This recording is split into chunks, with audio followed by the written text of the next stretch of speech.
excited? I can't hear you. You excited?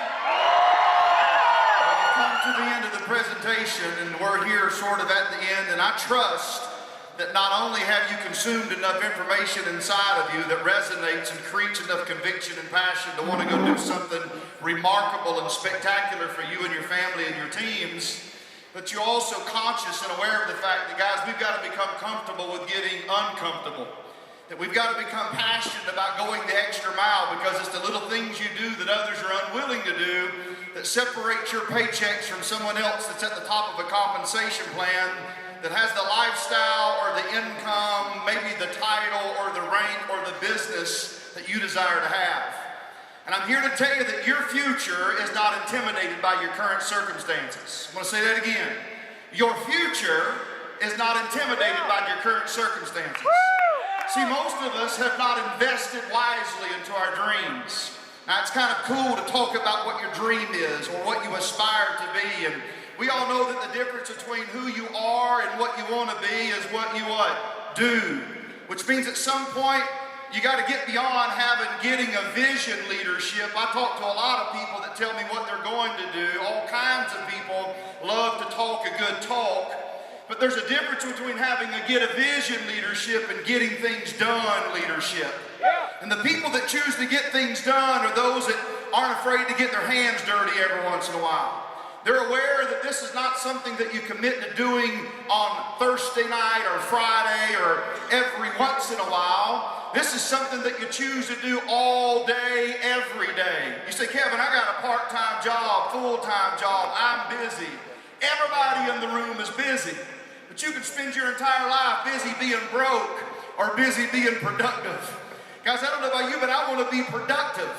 So many come to convention and summit, and you're around other leaders, and a lot of you tonight are at not only a crossroads in your business, but you're also at a crossroads in your personal life. There's struggles that you're going through that you cover up maybe with a smile that nobody else knows. There's moments that define who you are. Those are the times that build character in our lives that transcend even the checks you earn in this industry. And it's at that time that you begin to separate yourself. And so many of you tonight are thinking, I'm not adequate enough, I'm not skilled enough, I haven't been equipped enough, I didn't get enough training. Guys, this is something that you learn as you do. It's not written in a book.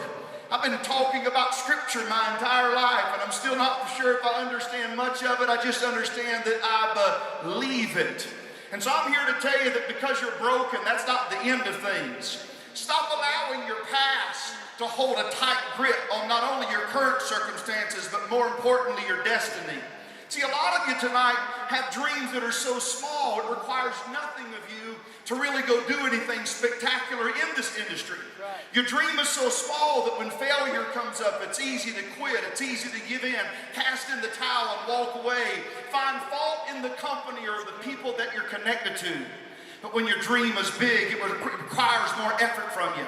When your dream is big and you vocally talk about that to other people, something about that level of responsibility and accountability puts you on a whole nother playing field, and it demands more of you in life. I want to encourage you to raise the standard. A standard is what you currently measure yourself by. Many of you look at your rank and you're bound by the title of that rank, and so many reach ranks one time, but then fail to ever reach that again. It's one thing to be consistent. It's another thing to be persistent. It's one thing to have faith. It's something to have hope. But guys, when you, with great relentless pursuit, I've always told my team that you'll never possess anything that you're unwilling to pursue. And so let go of things of the past. Give yourself permission to heal and to understand that a lot of who we are today and a lot of the things that hold us and bind us are just teachings that's been passed on to us by broke-minded people. It could be a parent, it could be a coach, it could be a teacher, it could be a pastor. Guys, we've got to remember, not only as so many leaders have said here today, that we are designed in the image of God, but can I tell you that there's a power in you that's greater than poverty. There's a power that if you were to allow it to become unleashed in the presence of the people that you're sharing this information with, they'll become also passionate about being part of your journey, because we live in a world that's very dark today. We live in a world that's falling apart, and yet we've got an economy that seems to be holding together by a thread.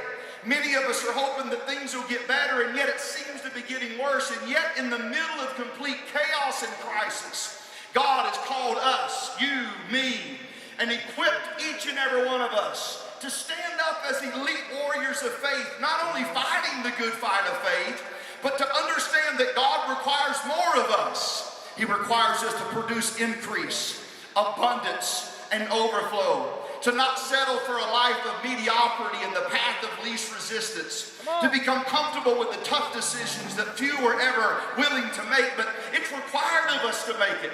Because if we're going to consider ourselves to be world changers and mountain movers, guys, there's some things that we've got to become comfortable with. I've always told people, I know you've heard me say it before, and it's been talked about, adversity up here. But let me tell you something, adversity is not something to run from. Adversity is the birthplace of a supernatural promotion. The current tragedy that you're going through is what will elevate and promote you to the next level in life. The thing that you're running from is the thing that you should embrace. David would have never been king had Goliath not existed. The warfare that you're currently under is simply a sign that the enemy has discerned your future. Oh, I feel like saying that one more time. The warfare that you're under is only a sign that the enemy has discerned your future. But Kevin, you don't understand how broke I am. Let me tell you something, it's the broken cloud that produces rain. It's the broken soil that produces a crop. It's the broken grain that produces bread. It's broken bread that gives forth strength. Gideon said, I'm the least of my home, but God said, I've called you a warrior. You're thinking that your time is past, that maybe you've been left out of all the things that's going on in this company. Can I tell you that when the appointing of the king of Israel was chosen, that David, who we love to read about in the book of Psalms, wasn't even invited to the ceremony. No one even thought enough about him. And so if you're here tonight thinking, I'm overlooked, I'm inadequate, guys, I challenge you to change your belief system. I challenge you to understand that your actions will always materialize what it is that you believe. It's one thing to say something, but it's another thing to inwardly understand who you are, not just as a child of God. I love the new book that Ken Brailsford's got out, and I love the fact that laid all through the pages of that book, he's consistently talking about the invisible hand of God. Maybe you have felt that alone in your journey. And maybe you thought that just because things wasn't going your way that somehow maybe God has forgotten you or left you by the wayside. I'm here to tell you, that's never the truth. It's in the middle of those times, at the valley experience, that you feel like nobody understands. Guys, the valley that you're in is the gateway to the mountaintop experience. It's in that defining moment that you begin to realize that it's impossible to call yourself a believer if you only celebrate when your team's got momentum. It's when nobody's looking that you dig deep and realize, even as Paul, who was thrown in prison for something he didn't even do, and then when he was released from prison, the king said, do you have anything to say for yourself? Before Napoleon Hill ever wrote and penned Think and Grow Rich, before the power of positive thinking was ever talked about, my friend Bob, there was a king standing before Paul, and Paul said, I think myself happy. I think myself happy, which means that I choose who I am by the decisions I make and the actions that I take. See, you're here today and you're thinking, man, this is great information, but what good's the knowledge going to do you if you're never going to apply it? I understand knowledge is power, but knowledge is just potential power. There's a time in your life that you have to be willing to put one foot in front of the other and take massive action. We can talk about the laws of attraction till we're blue in the face, but the law of attraction will never work without the law of action. I'm going to say that one more time. The law of attraction's never going to work for you without the law of action. Some of you, if you'd be honest with yourself and look in the mirror, you're just not busy enough. Showing the presentation once or twice a week's not going to get the job done if you want to leave a mark on the world and change how people not only view you, but more importantly, the legacy that you live. You know, most of us has heard an incredible story of a football player by the name of Tim Tebow, and it's an often told story. It's not a new story, but it's told how that when he was playing for the University of Florida, that they were playing for the national title, and in that game, Tim Tebow was already a noted Christian. He was already a man known for wearing his beliefs upon his sleeves. And you know, sometimes today people are offended by that, but I'm here to tell you, there's no room to be a coward in society that we live in today. There's no room to be backing down and hiding behind mountains of unbelief. Guys, if you've ever stood up and declared who you are with great conviction, that's what the world's looking for. They're looking for someone that says, I know how to get where you've never been before. It'll be bumpy along the road, but follow me. That's the disciples that we're trying to create. That's the message today, is that we know where we're going because we're following a group of core leaders at corporate that's been places and built billion-dollar industries. And guys, we're just holding on by the coattail, understanding that if we'll endure to the end, guys, that's the people that not only leave an impact, but leave legacies for others to look to and understand that change is something that we can control.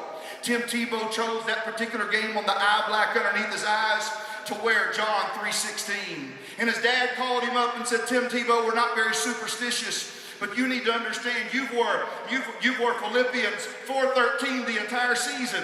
And I just hope that in this game, that where it matters the most, that you don't change anything up. I don't want you to do it. And Tim Tebow said, no, I feel compelled to put John 3:16 on the eye black. Guys, in that professional football game, they went on, he won MVP, they won the national title. And then all of a sudden the next day, one of the assistant coaches calls Tim Tebow up and said, Timmy, said you broke a record last night. And he broke many records on the field. But he said, I'm not talking about those records. He said, during that televised football game last night on national television, he said, we just found out that John 3:16 was Googled 93 million times. Let me just tell you something here today. This is bigger than Zija. Guys, this is just an extension of ministry. That's all this is. Somebody today said we're not selling, we're sharing. That's all we're doing. We're just sharing the gospel in a different light. We've been mandatorily commissioned to live an abundant life, but you can't do that when you self-sabotage your journey with unbelief. I hear another story of a guy that was born in slavery. That was the first African American to ever be nominated for vice president. His name was Frederick Douglass. And Frederick Douglass said, I was a slave, not only to a system, but to man. And I was treated as next to nothing. And he said, I prayed to my Heavenly Father for 20 years that he would set me free. And he said, I never heard the voice of God one time give me an answer. He said, but then I got up and I straightened myself and I began to pray with my legs. Guys, that means that we got to at some point move away from a whole lot of talk and start moving into taking some action.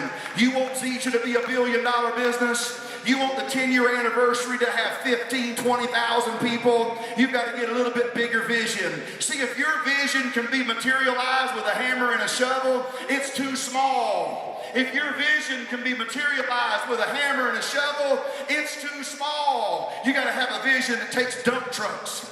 You got to have a vision that takes millions of dollars in liquid cash. You got to have a vision that scares most people to death. Oh, I know without a vision people perish. But vision without action is just more acclamations and proclamations and affirmations. That's not who we are. We're a different group. The culture of Zija comes from the founder of the company, and it breathes down life to every single person that's connected to this. So you can tell a lot about people by the people that they choose to call friends. Friends are a prophecy of your future. Look around the room today at who our friends are. You've heard from people like Luke, and you've heard from Tom, you've heard from Jaron and Ryan, you've heard from so many people, and so when you leave here tonight, you're thinking, who am I? I want to remind you that when Isaiah saw an entire nation in complete disarray, and he said, I heard the voice of the Lord saying, who will go for us? He didn't look around waiting on some other person to step up. Mother Teresa said, stop looking for leaders and go be the leader. Isaiah said, here am I. Woo! Here am I. Send me. That's your declaration tonight. Stop waiting on the upline to come run a meeting for you. Stop waiting on the next time that a double black diamond or a super galactic crown triple diamond elite will come into your house and do a home meeting. Step up to the plate and declare yourself leader of the community that you're in, and to understand, just as Tim Tebow had John 3:16, listen to this, Googled over 93 million times. I meet people in this company that have huge vision, but you have a silent voice. You want your voice to be heard in the local community? Go choose to build a business so big that others have to stand up and recognize that what you're doing is unique and different than anything anybody's ever done before. We love to quote that greater is he that's in us. How many's ever said that before? Greater is he that is in me than he that is in my, sickness? He that is in my circumstances. I want to close with something. I want you to understand this. If the spirit of Babe Ruth lived in Kevin Mullens, I'd hit home runs. That's what Babe Ruth does. If the spirit of Michelangelo was inside of me, I'd be a mighty sculptor and a world-class artist. If the spirit of Shakespeare was inside of me, I'd write great plays. If the spirit of Dr. Pennywell was in me, I'd take my clothes off on stage.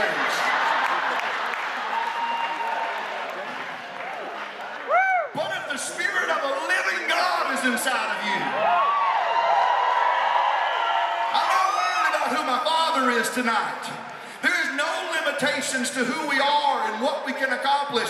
We love to say that with God all things are possible. But he went on to say that he gave us a measure of faith, and he said, with you nothing is impossible. It's simply things that we have created in our mind that are fictitious and do not exist. I want you to start praying with your legs. I want you to leave out of here, and I want you to find the people that you're connected to and the leaders that are sitting up here at these tables.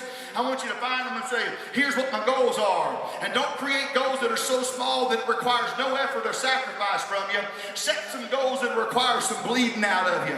Set some goals that will stretch you and make you become a better leader. And for the leaders in the room, guys, now's not a time to go into management mode. Now's not a time to sit behind a desk and try to build a business through webinars. You got to get out and lead people and let them know that you care. Guys, you got to lead by an example. I had a pastor that would say, Kevin, as a leader, if you want your people to bleed for you, you got to be willing to hemorrhage for them.